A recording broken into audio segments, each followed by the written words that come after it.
President James K. Polk failed to achieve the United States foreign policy during America's conflict with Mexico.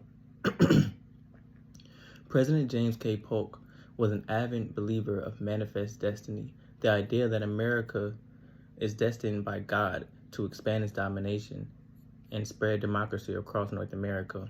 Polk wanted to control from east to west. He was a supporter of the removal of Native Americans and the spread of slavery.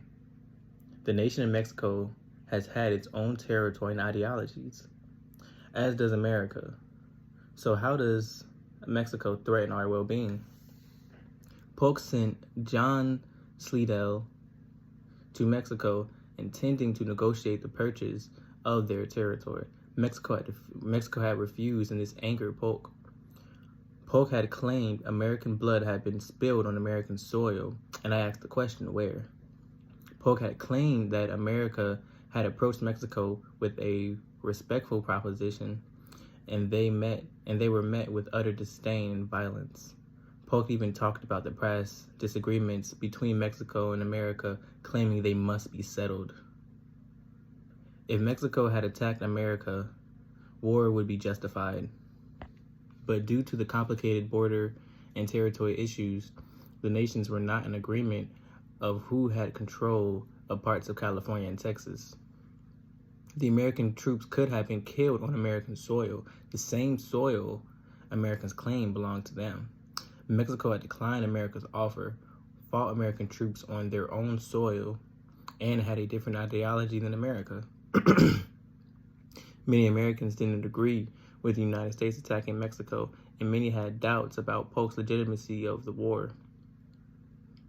Most saw a greedy attempt for America to take all of Mexico from North America and perpetuate slavery across the newly acquired territory. The speculation wasn't far off, as America had dominated Mexico in the war, received 50% of Mexico with the Treaty of Guadalupe, and intended on making the new territories all slave states. In the long term, America had almost doubled its territory in the United States as we know it today. But at the time, many predicted this would unbalance America and give too much power to the South. Texas was already considered a slave state because America already owns it. But the other states were unable to become slave states because of the Missouri Compromise of 1820 and the Free Soil Party, which opposed the extension of slavery into the new Western territories.